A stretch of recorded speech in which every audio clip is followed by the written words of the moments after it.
नमस्कार दोस्तों। कक्षा 10 साइंस के चौथे अध्याय के प्रश्नों की बातचीत चल रही थी।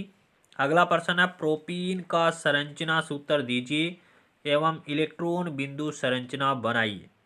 तो देखिए, प्रोप का मतलब कार्बन परमाणु की संख्या कितनी है? 3। और इन का मतलब क्या होता है? इन का मतलब होता है कि उसके अंदर डबल बॉन्ड है।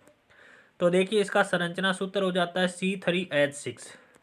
C3H6 को इस प्रकार से व्यवस्थित कर देते हैं। अब देखिए इसकी इलेक्ट्रॉन बिंदु संरचना। ध्यान में रखना है कि कार्बन के बाइतम कोष में 4 इलेक्ट्रॉन होते हैं, हाइड्रोजन के बाइतम कोष में 1 इलेक्ट्रॉन होता है। अब देखिए, हाइड्रोजन के पास ये वाला, ये इलेक्ट्रॉन, ये और ये हाइड्रोजन के इलेक्ट्रॉन है। कार्बन के पास कितने इलेक्ट्रॉन है? 4 है। तो ये कार्बन का है, ये कार्बन का है, ये कार्बन का और ये कार्बन का।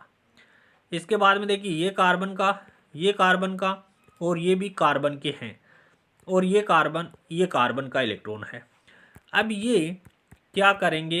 हाइड्रोजन अपने निकटतम अक्रिय गैस के समान विन्यास प्राप्त करेंगे। तो हाइड्रोजन का जो हीलियम के बाइतम कोष में 2 इलेक्ट्रॉन होते हैं, तो हाइड्रोजन के गोले के अंदर कितने आने चाहिए? 2 इलेक्ट्रॉन। प्रत्येक हाइड्रोजन के गोले में 2 इलेक्ट्रॉन आएंगे। देखिए, प्रत्येक हाइड्रोजन के गोले में 2 इलेक्ट्रॉन आ रहे हैं। कार्बन है वो अपने निकटतम अक्रिय गैस नियोन के समान इलेक्ट्रॉनिक विन्यास प्राप्त करेगा। तो इसका 8 होता है। नियोन के बाइतम कोष में कितने इलेक्ट्रॉन होते हैं? 8 होते हैं। तो कार्बन के बाइतम कोष में 8 इलेक्ट्रॉन करने के लिए कार्बन क्या करता है? साझेदारी करता है। ये 2 हाइड्रोजन के और 2 कार्बन के। इस कार्बन के पास भी 8 इलेक्ट्रॉन, इस कार्बन के पास भी 8 इलेक्ट्रॉन, सबके पास 8-8 इलेक्ट्रॉन हो जाते हैं। अब देखिए, जहाँ पर एक इलेक्ट्रॉन युग्म का मतलब जिसमें इलेक्ट्रॉन की संख्या 2 है, वहाँ पर क्या आता है? Single bond. और जहाँ पर 4 इलेक्ट्रॉन का साझा होता है, या कह सकते हैं 2 इलेक्ट्रॉन युग्म का साझा होता है, वहाँ पर डबल बॉन्ड आता है।